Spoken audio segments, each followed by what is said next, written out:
Assalamualaikum warahmatullahi wabarakatuh. Kembali lagi bersama Fajar ya. Kali ini kita akan membahas atau belajar bersama-sama dan sama-sama belajar tentang operasi hitung bilangan bulat ya. Di dalam operasi hitung bilangan bulat yang akan kita pelajari yaitu pertama penjumlahan, yang kedua adalah pengurangan, yang ketiga adalah perkalian, yang keempat adalah pembagian.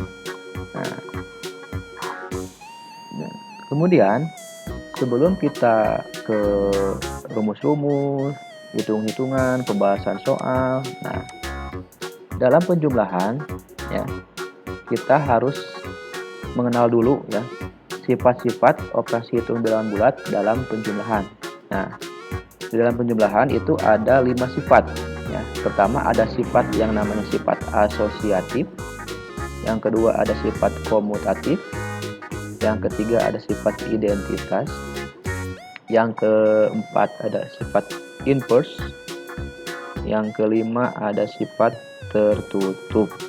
Nah, oke, kita bahas satu-satu ya.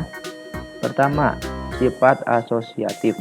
Nah, sifat asosiatif ini juga bisa disebut sifat pengelompokan.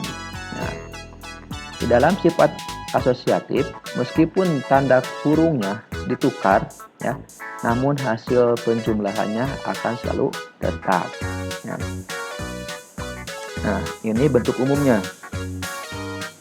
Jadi, dalam kurung A tambah B, ya, tambah C. Ini kan yang dalam kurungnya A tambah B. Jadi A dan B dulu yang ditambahkan, kemudian ditambah C. Nah, dalam sifat asosiatif itu sama dengan ya, jadi A tambah B tambah C. Jadi yang kurungnya dipindah, ditukar ya.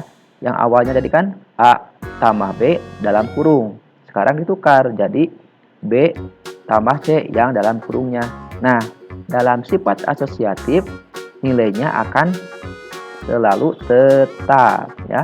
Mau A tambah B dulu tambah C atau A tambah B tambah C dulu boleh. Nah, maka hasilnya akan selalu tetap. Itu ya. Contohnya. Nah, ini contoh soalnya. 2 tambah 3 dalam kurung ya. Berarti ini dulu ya. Jadi 2 tambah 3 berapa? 5 ya. 2 tambah 3 dalam kurung ditambah 4. Berapa? 9 ya. 2 tambah 3 5. 5 tambah 4 9. Ini kan dalam kurungnya 2 dan 3. Itu sama dengan 2 tambah 3 tambah 4. 3 dan 4-nya yang dikurung sekarang. Nah, jadi tetap nilainya akan sama. Ya, 2 tambah 3 tambah 4 berapa? 2 tambah 3 3 tambah 4 7. 7 tambah 2 9. Jadi tetap nilainya tetap 9 ya. Nah, itu yang disebut dengan sifat asosiatif ya. Jadi walaupun kurungnya ditukar, maka nilainya akan selalu tetap. Oke, kita lanjutkan. Yang kedua, sifat komutatif ya. Sifat komutatif. Sifat komutatif atau pertukaran ya. Nah, di sini meskipun tempat bilangan ditukar, namun hasil penjumlahan selalu tetap.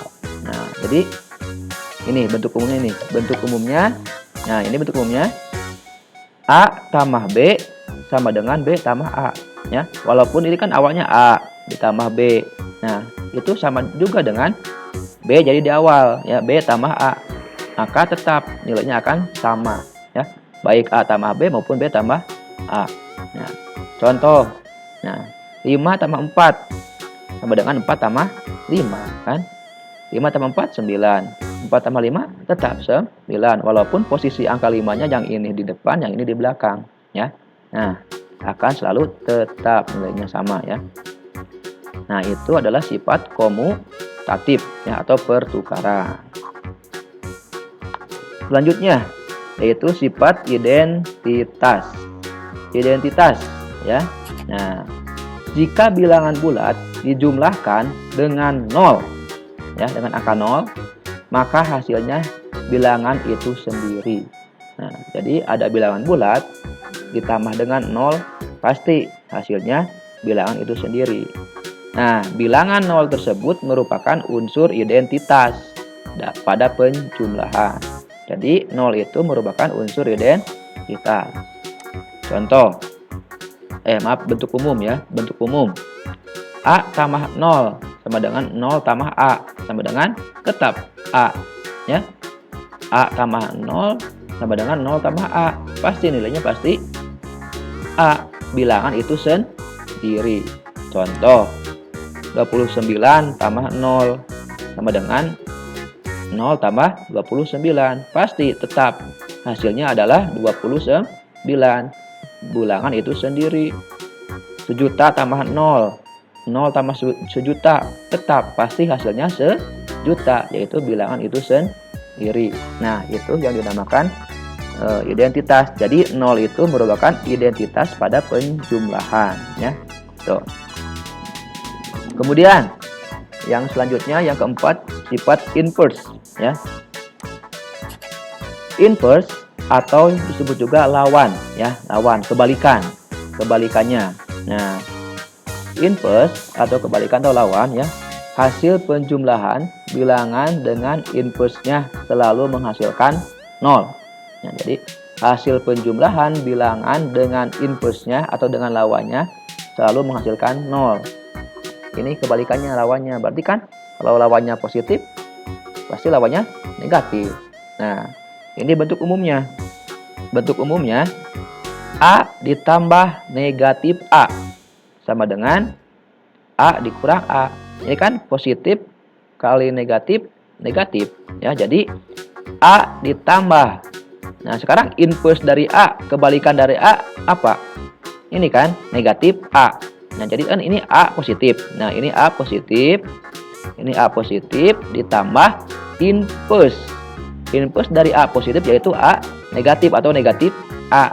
Jadi A positif, nah ini inverse-nya negatif A. Jadi A ditambah negatif A sama juga, yaitu A dikurang A. Pasti hasilnya sama dengan 0. Ya. Contoh, ini kan 7. Positif 7 kan? Positif 7. Sekarang ditambah inverse dari positif 7, yaitu kebalikan atau lawan dari positif 7, yaitu negatif 7. Jadi 7 ditambah negatif 7 sama dengan 7 dikurang 7. Pasti hasilnya 0. 1 juta ditambah negatif 1 juta sama dengan 1 juta dikurang 1 juta. Pasti 0. Ya. Maka hasil penjumlahan bilangan dengan inverse selalu menghasilkan angka 0 ya. Tuh ya, inverse itu adalah lawan atau kebalikan. Oke, selanjutnya sifat tertutup. Nah, operasi penjumlahan bilangan bulat menghasilkan bilangan bulat. Nah, operasi penjumlahan bilangan bulat akan menghasilkan bilangan bulat. Nah, itu ya.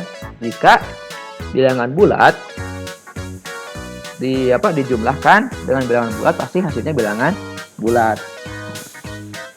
Bentuk umum A tambah B pasti C. Nah, C ini adalah bilangan bulat. A bilangan bulat, B bilangan bulat, pasti C pun pasti bilangan bulat ya. Nah, contohnya yaitu contoh ya, 2 tambah 3 sama dengan 5 ya. 2 bilangan bulat, 3 bilangan bulat. Pasti hasilnya pasti bilangan bulat juga ya. Maka ini dikatakan sifat tertutup ini kan. Nah, sifat tertutup. Ini tidak sama, ini A, ini B, ini C. Oke, demikian ya pembelajaran hari ini. Mudah-mudahan ada manfaatnya. Mohon maaf atas segala kekurangannya. Untuk materi selanjutnya, pengurangan perkalian dan pembagian kita akan bahas di pertemuan yang akan datang. Oke, terima kasih. Wassalamualaikum warahmatullahi wabarakatuh.